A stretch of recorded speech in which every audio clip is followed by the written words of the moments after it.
Uganga ni ibada, acha kuwa mjinga. Hamna tabu hiyo, watu wafanye sana. Uganga si ushirikina. Kila gonjwa lina tiba yake.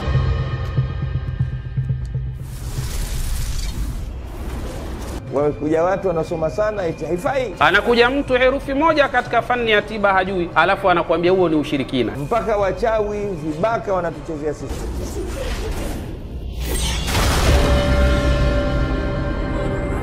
Assalamu alaikum wa rahmatullahi wa barakatuh. Naam, ndugu mtazamaji na mfuatiliaji wetu vipindi vyetu bora kabisa. Leo ni siku nyingine tena adhimu na adimu kwa lengo kubwa kabisa la kutaka kutoa taaluma kwa ajili kila mmoja aweze kupita njia ambazo zinaweza kumfanya kufikia katika yale ambayo anakusudia haswa kwa nia ya jambo lake. Je, wewe una jambo gani ambalo kwa nia yako hiyo unatakiwa ufanye nini ili kuweza kufikia katika ile nia ambayo umeiweka? Kwa sababu kuna watu wanatia nia katika mambo, lakini njia kuifanya nia zao kufikia katika malengo yake inakuwa ni ngumu sana, sababu njia anakuwa haijui afanye nini, apite wapi, ili mradi majambo yote katika hali iliyokuwa nzuri kabisa. Na Dr. Saidna Sheikh Sufudian Al-Ghazali atakwenda kuungana hivi punde, atakwenda kutujuza kunako namna gani unaweza kusoma katika nia yako na ukapita katika mfumo wa nia yako kwa utaratibu gani ili kuweza kufikia katika yale yaliyokuwa mazuri. Kuna watu wana nia, wametia nia kwa ajili ya masala mazima ya kupata nyadhifa mbalimbali katika maeneo mbalimbali, lakini pia kuna watu ambao wametia nia kwa maana wanataka kazi, yani mfumo wa kazi zao ziweze kwenda vile wanavyotamani na kutarajia yeye. Lakini pia kuna watu ambao wametia nia kunako ndoa zao, lakini na mengi katika mazuri. Lakini pia kuna watu wametia nia kuanzisha biashara kubwa ili mradi aweze kutoka kimaisha. Je, namna gani nia hii unaweza ukaambatanisha na nini ili mradi iweze kwenda vile ambavyo unavyotamani na kutaraji? Yote haya utayapata hapa katika kipindi chetu kilichokuwa bora kabisa. Muda huu ni salam Dr. Saidna Sheikh Sufudian Al-Ghazali. Yalla. Assalamu alaykum wa rahmatullahi wa barakatuh. Wa alaykumus salam wa rahmatullahi wa barakatuh. Na vipi hali yako Dr.? Wallahi hali namshukuru Allah tabaraka wa taala. Na hasa ukizingatia tuna afya tele, hivyo hatuna budi kusema alhamdulillahi rabbil alamin. Naam, ndugu mtazamaji na mfuatiliaji wetu vipindi vyetu bora kabisa, Dr. Saidna Sheikh Sufudian Al-Ghazali yuna afya njema kabisa, na lengo kubwa la kutaka kukuonesha ni namna gani njia iliyokuwa bora zaidi ya kuweza kuitumia kwa lengo kubwa la kuifanikisha nia uliotia katika jambo lako. Je, ni njia hipi hiyo? Dr. Saidna Sheikh Sufudian Al-Ghazali, hapa tuna changamoto nyingi sisi ambao watiania. Maana watiania, baadhi yetu tunatiania tusichojua nia tunaitia katika njia gani. Kwa sasa kuna michakato mingi, watu wanawania sehemu, wanawania nafasi mbalimbali, ikiwemo maofisi ya aina mbalimbali. Kuna nafasi zinatolewa, lakini watu watakiwa wakazipambania ili waweze kuzipata nafasi hizo. Lakini pia kuna watu ambao wao wanapambania kuna kupata sehemu ya biashara zao ili mradi ziweze kwenda vizuri. Lakini pia kuna watu wanapambania sana ndoa zao, lakini bado hawajapata njia fasaha ya kuweza kuzisimamisha hizo ndoa zao. Sasa je, ni njia gani ambayo iliyokuwa nzuri zaidi na bora zaidi ambayo inaweza kumfanya huyu mtiania na nia yake ikaenda sambamba na vile anavyotaraji na kutamani na kufikia malengo yake? Tayib. Naam, al-akhi Sheikh Hussein bin Diwan. Yalla. Swali hili limekuja wakati muwafaka. Kwa sababu hivi sasa nchi yetu inaelekea katika uchaguzi. Naam. Na kuna watu ambao wanataraji wawe madiwani. Hiki ni kinyang'anyiro. Manake wanakuwa kwa zaidi ya mtu mmoja na wote wanagombea nafasi moja. Sasa ni yupi katika wale biidhnillah subhanahu wa ta'ala anatakiwa awe katika wadhifa huo biidhnillah subhanahu wa ta'ala? Kwa hili swala limekuja wakati muwafaka sana. Na tuna watu wengi sana ambao wanatufuatilia katika channel yetu. kwa sababu ndani ya channel yetu kuna mafunzo mazuri sana ambayo wengi katika watu wameyafanya na natija ikapatikana. Sasa hawa ambao wanagombea katika vinyang'anyiro vya aina mbalimbali, madiwani, lakini kuna wabunge, lakini kuna maraisi hapa ambao wanagombea, tunataka apatikane mmoja. Lakini kama hilo halitoshi, baada tu ya uchaguzi kuna hatua nyingine, huwa hatua ya uteuzi. Kwa maana teuzi za aina mbalimbali. Wewe ambaye unataka labda katika hatua hizo, si ndio swali lako? Tunafanyaje biidhnillah subhanahu wa ta'ala ili kuyafikia masala hayo? Jambo la kwanza, kuwa mtu ambaye unatoa sadaka sana. Toa sadaka sana. Alafu ile sadaka unayoitoa iambatanishe na nia ya kile ambacho wewe unakitaka. Innamal a'malu binniyat. Bwana Mtume Muhammadin sallallahu alayhi wasallam anasema amali hukubalika, amali hukaa sawa, amali huenda vile ambavyo mtu anavyotaraji, lakini lazima hiyo unachokifanya kiambatane sambamba na nia biidhnillah subhanahu wa ta'ala. Kwa hiyo jambo la kwanza, toa sana sadaka. Nenda sana kwa watoto mayatima, toa sana sadaka. Watafute sana watu wasiojiweza, toa sana sadaka. Nenda misikitini, kuna mahitaji mbalimbali, toa sana sadaka zako. Nenda katika madarisi mbalimbali, toa sana sadaka zako. Watafute watu wa aina mbalimbali. Wakati mwingine toa sadaka bila kujua umempa nani. Unajua kuna sadaka unatoa sadaka lakini hujui unampa nani. Kwa mfano sisi hapa tunatoa ilmu, hii ni sadaka. Na ni sadaka ambayo tunawapa wanaohitajia na tunawapa wasiohitajia. Na ni sadaka ambayo tunawapa wenye maarifa na ni sadaka tunawapa wajinga. Pia yani iko hivyo. Yani tunawajua na tusiowajua. Hii ni sadaka. Sasa kuna baadhi ya watu huwa wanatoa sadaka hawataki kujua wamempa nani. Kwa hali ifuatayo, mtu anaweza akachukua sadaka yake akaenda nayo katika njia ambayo anajua njia hii wanapita watu wenye hali duni, akatupa pale ile fedha yake akaondoka zake. Kwa hataki kujua amemsaidia nani. Huyu ni mtu ana imani nzito zaidi. So wale wa siku hizi akitoa sadaka yake anataka uselfie. Pige kwanza sasa umuonyeshe kabisa ndio hii. Natoa sasa. Mambo gani haya? Si mbaya lakini si nzuri sana. Anataka arudishiwe sadaka yake. Sasa wewe uliona wapi sadaka huwa inarudishwa? Si matatizo haya. Sadaka eti kwamba naomba ile sadaka yangu kwa sababu sikuona. Subhanallah. Mtihani mzito. Sasa hili ni jambo la kwanza. Lakini jambo la pili, al-akhi Sheikh Hussein bin Duan, na hapa ndio penye maarifa. Ambapo nataka nieleze biidhnillah subhanahu wa ta'ala, ingawa kwa uchache, katika dua ambayo inaitwa al-maqsadul asna fi nadhmi asma'illahi al-husna. Hii ni dua mujarrab sana. Jurriba miraran wa sah.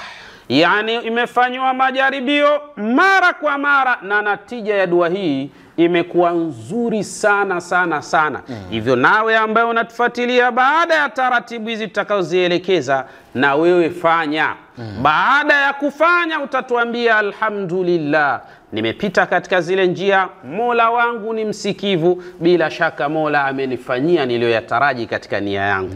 Hii ndio njia mujarrab kupitia asmaullahi al-husna. Majina matukufu ya Allah subhanahu wa ta'ala yanasomwaje? Ndio vile huwallahu alladhi la ilaha illa huwa arrahman arrahim almaliku alqudusu. Ndio hivyo. Kila kitu kina taratibu zake bana. Na ndio maana hata ukiona Qur'ani namna ilivyoyataja majina ya Allah subhanahu wa ta'ala, hakutajwa hivyo kiolela olela hivyo. Yana khawasi zake biidhnillah subhanahu wa ta'ala. Na ndio maana leo tunataka tutoe khawasu fi du'ail maqsadil asna fi nadhmi asma'illahi al-husna biidhnillah subhanahu wa ta'ala. Dua jambo la kwanza kabisa, hii dua inatumika kwa mashaka mengi sana, nyanja mbalimbali.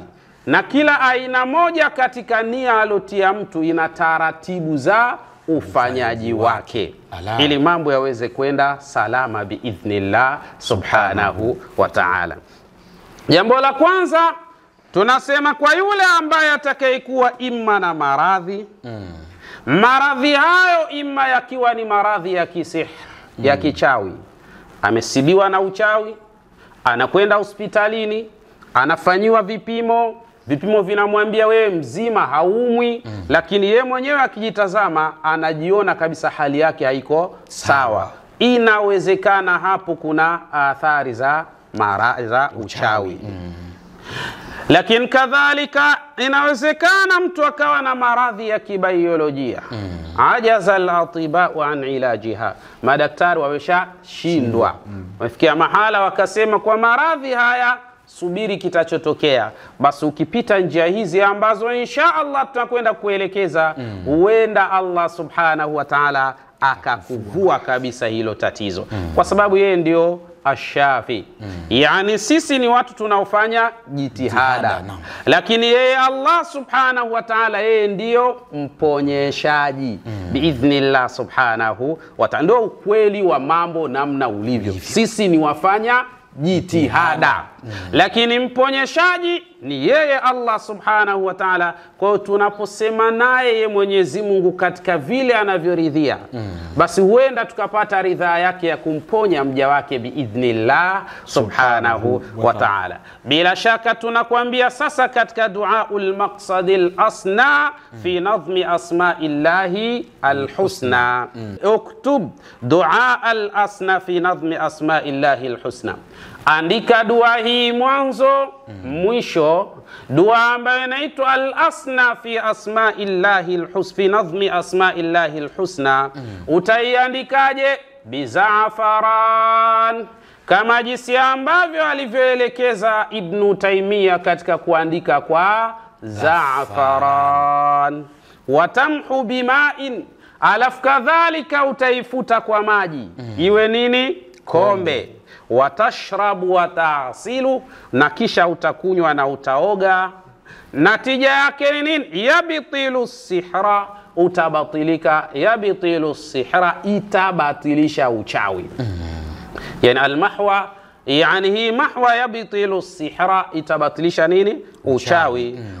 Wayashfi almarada, na itamponya maradhi kwa idhini ya Allah. Wal asqam, almarad ni maradhi ambayo hisia zake zinajulikana. Yani mtu akihisi kwamba kwa maradhi yao anajua kabisa hii ni homa, ndio anaitwa marad. Alafu al-asqama ni maradhi ambayo hisia yake haijulikani isipokuwa kwa vyombo maalum ndio vinaweza kubaini ili ni tatizo fulani katika hali za namna hiyo. Kwa hiyo lau kama atatumia dua asna fi nadhmi asma'illahi alhusna, kisha akaiandika mwanzo mpaka mwisho, na kisha akanywa na akaoga biidhnillah subhanahu wa ta'ala, Mwenyezi Mungu atabatilisha masihri yanayomsibu mtu huyo. Mwenyezi Mungu ataondosha maradhi yanayomsibu mtu huyo. Mwenyezi Mungu ataondosha asqam, maradhi ambayo yanajulikana pia vyanzo vyake kutoka kwa mtu huyo biidhnillah subhanahu wa ta'ala. Hii ni jambo la kwanza katika dua asna fi nadhmi asma'illahi alhusna. Lakini kadhalika kuna wale watu sasa wanaweza kuwa na nia mbalimbali. Kuna mtu ambaye yeye hapo alipo mambo yake yako sawa, lakini ana mitihani ya kila namna, kesi zimemwandama. Inatoka kesi hii, inazuka kesi nyingine.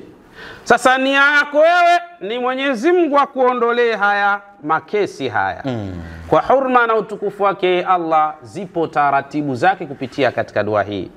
Lakini kuna yule mtu ambaye yeye ana kazi nzuri, lakini pale kazini hakuna anayeelewana naye. Watu wote wamemtengenezea hasad, wamemtengenezea fitna. Sasa anataka aweke nia katika dua hii, Mwenyezi Mungu awajamii wale watu, kwa maana wakusanye wale watu, na wote wao wanamsikiliza huyu bwana, wanamheshimu, wanamjali, wanampenda na mfano wa hayo, nia katika dua hii.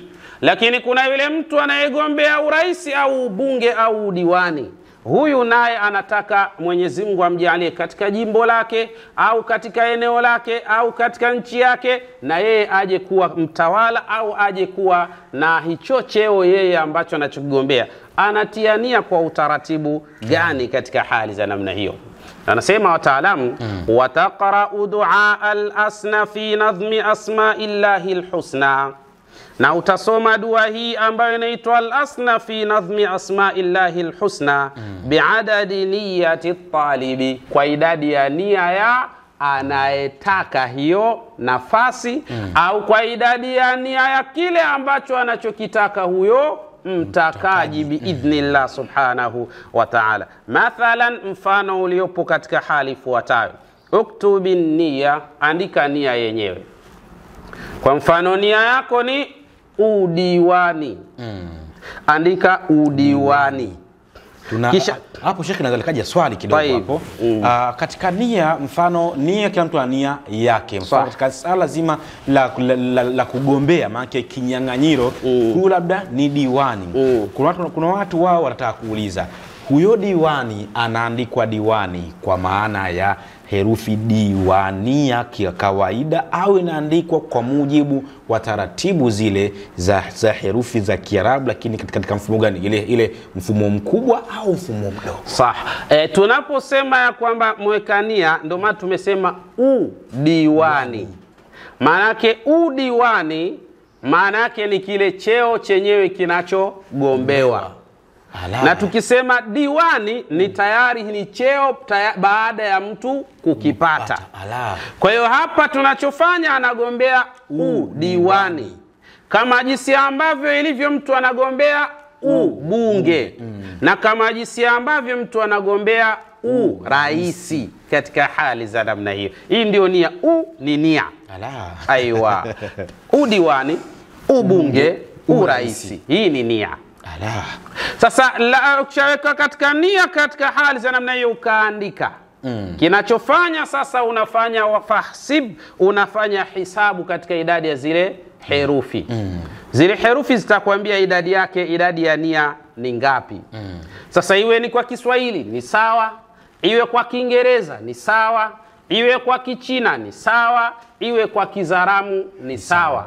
Inategemea na hapo mahala ulipo, unagombea kwa lugha gani, na wao wanakuita hapo ulipo kwa lugha gani.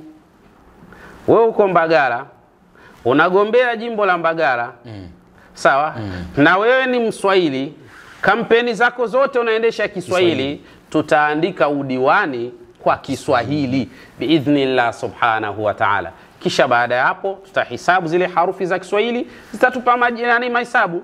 Baada ya kutupa mahesabu, ile hisabu itakayopatikana, hisabu ya nia, hisabu ya mtu, lakini kadhalika na hisabu ya jimbo ambalo yeye anagombea katika jimbo hilo. Basi au hisabu ya nchi ambaye yeye anagombea katika nchi hiyo. Kisha baada ya hapo inafanywa kwa utaratibu mzuri kabisa, hisabu nzima inapatikana, hisabu ya mji, hisabu ya mtu, hisabu ya nia. Vikishapatikana pale, unapata hisabu maalum. Mathala imepatikana yote 51 mathala kwa jumla yake. Wataqra'u hadha bi'adadi niyya, kisha utaisoma du'aul asna kwa idadi ya ile nia. Sawa? Hadha jurriba miraran wa huwa ajab, na utaratibu huu bila shaka umefanyiwa majaribio mara nyingi sana, na natija ikapatikana na maajabu makubwa yakaonekana kupitia asma'illahi al-husna. Sasa hiyo duaul asna fi nadhmi asma'illahi al-husna ni ipi? Ni dua hii inasomwa kama ifuatavyo, na ndiyo inayoandikwa mwanzo mwisho. Mimi nitaisoma kwa uchache kwa sababu ni ndefu kidogo. Baada a'udhu billahi minash shaitanir rajim, bismillahir rahmanir rahim.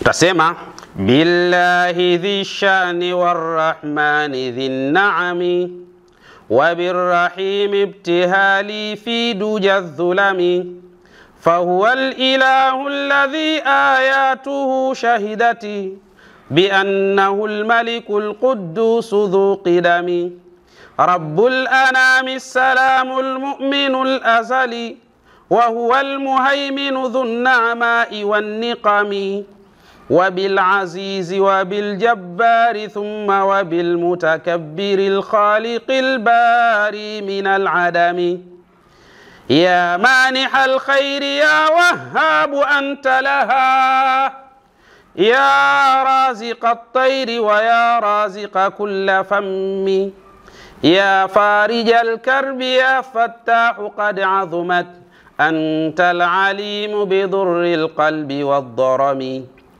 القابض الباسط المعروف من قدم والخافض الرافع الموصوف بالعظم أنت المعز الذي ما ذل قاصده أنت المذل ومن يعصيك فهو عمي أنت السميع لمن ناداك معتصما أنت البصير بمن في اليتم والأكم يا ربي يا ربي يا مولاي يا حكم يا عدل فرج بسر البيت والحرم أنت اللطيف فلا تخفاك خافية أنت الخبير بمن قد أن من ألمي أنت الحليم الذي قد جل عن شبهه أنت العظيم عميم الجود والكرم أنت الغفور لمن قد تاب من سرف أنت الشكور لمن قد آب بالندم أنت العلي نصير المستجير به أنت الكبير حفيظ الطفل في الرحم أنت المقيت حصيب الخلق قاطبة أنت الجليل كريم جل عن سأمي أنت الرقيب على من قد بغى وعتى أنت المجيب دعاء المضطر في الظلم يا واسع الجود جد لي بالرضا كرما أنت الحكيم لداء القلب والسقم أنت الودود مجيد لا نظير له يا باعث الخلق بعد الموت والعدم أنت الشهيد وأنت الحق يا أملي أنت الوكيل على المخدوم والخدم أنت القوي فعجل يا متين ولا تبقي على حاسد يسعى على قدمي أنت الولي لمن ناجاك معتصما أنت الحميد ومن ناداك لم يضم يا مبدئ الخلق يا محصيهم عددا أنت المعيد ومحيي الأعظم الرمم أنت الإله مميت الخلق أجمعهم وأنت يا حي قيوم من القدم يا واجد يا ماجد ويا واحد أحد يا منجد صمد يا بارئ النسم يا قادر أنت مولاي مقتدر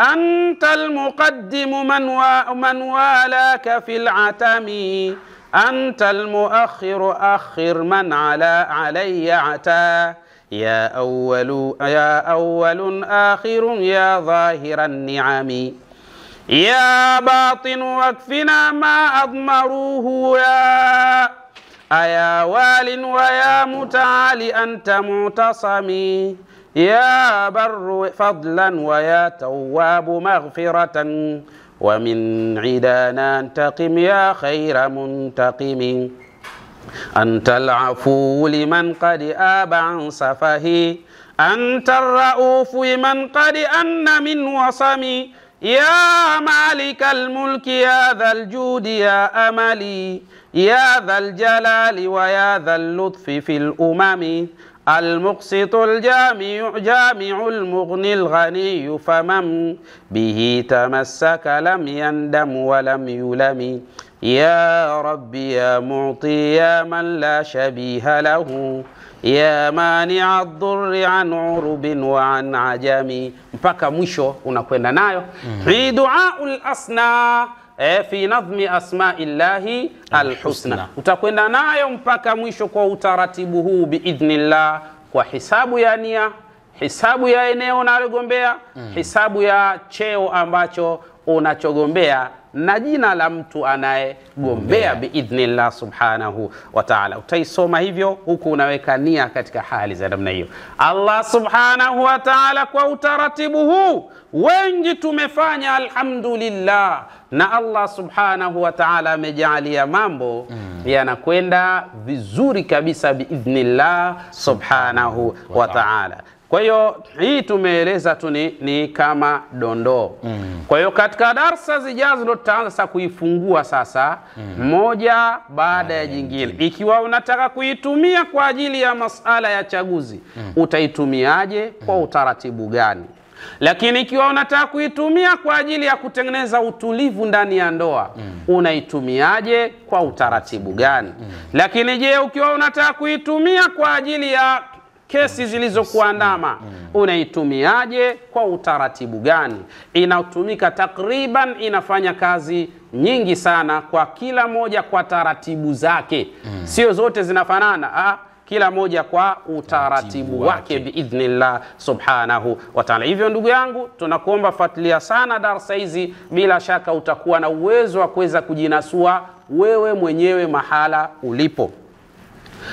Na tunatoa darasa hizi ili uweze kujifanyia wewe mwenyewe, kwa sababu lau kama utataka mimi pamoja na timu yangu tukufanyie jambo hili, bila shaka litakugharimu. Ipo kanuni ambayo inasema intushghili nasa tagharam thamanahu, iwapo kama utawashughulisha watu waache yao kwa ajili ya kudili na kuyafanya yale ya kwako, lazima utagharamia thamani ya kile ambacho ya kuwafanya watu waache yao kwa ajili ya kudili na masala yako.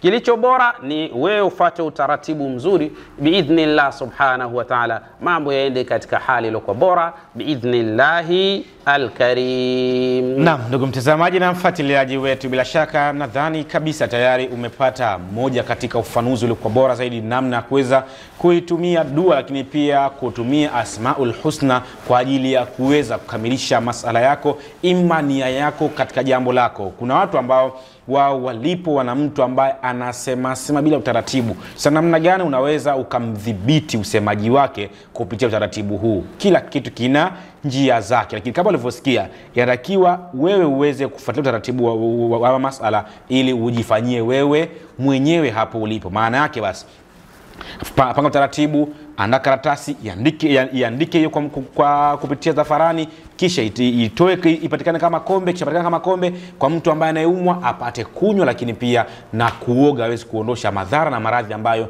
yuko nayo katika mwili wake. Lakini pia kama mlivyosikia, yanatakiwa ipatikane hesabu ya jina la yule mhusika wa jambo lake, ipatikane nia ya jambo husika, ipatikane eneo la mtu alipohusika kwa hesabu zake, kisha baada ya hapo ndio jambo liweze kufanyika. Isomwe dua hii kwa idadi hiyo. Maana yake si jambo jepesi. Inapofikia mahala sasa unafanya wewe mwenyewe, utaona uzito wake namna ulivyo. Lakini pia kanuni ile, ikiwa kama utataka kufanyiwa na mwalimu, kwa maana kufanyika kwa taratibu uliokuwa nzuri zaidi, kanuni ni kwamba ukimshughulisha mtu kwa chaya kwa ajili ya jambo lako, lazima ugharamie thamani.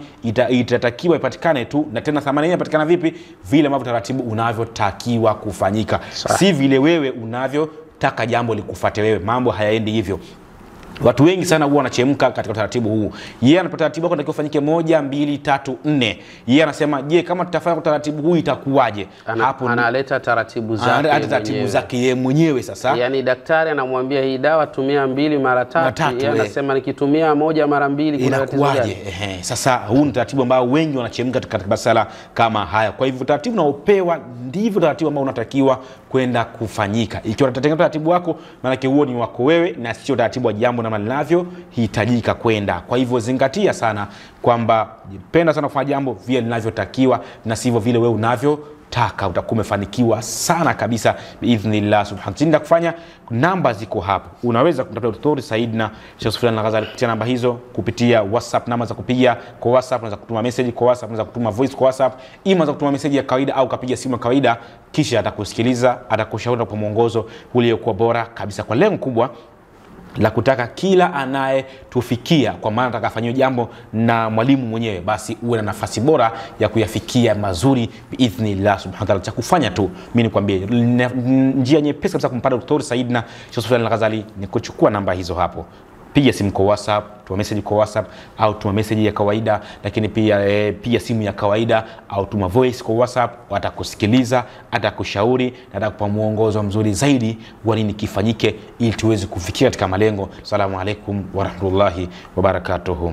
Ikiwa watu wanachangiana katika mipira, mambo ambayo hayana maana na kadhalika mambo ya maasiya, vipi wewe ambaye utakayeguswa na hili katika kulifanya hili jambo ambalo bila shaka tunaamini kwake Allah subhanahu wa ta'ala utakuwa umeweka katika akaunti yako ya akhera? Hebu fikiria iwapo kama tutarekodi kupitia kamera ambayo wewe ndio chanzo cha kamera hiyo kupatikana, na ujumbe ukawafikia watu duniani na wao wakapata manufaa, bila shaka nawe utakuwa umeshiriki katika kutengeneza manufaa haya katika umma na jamii biidhnillah subhanahu wa ta'ala. Hivyo tunakuomba ewe ndugu yangu kipenzi chetu, ambaye bila shaka unasema ninapotoa sipotezi, Allah atakujalia kila la kheri. Tunahitaji vifaa, tunahitaji kamera, tunahitaji stendi, tunahitaji mataa, lakini kadhalika tunahitaji laptop na kompyuta na maiki na vitu vyote ambavyo vinavyohitajika katika studio ili kufanya studio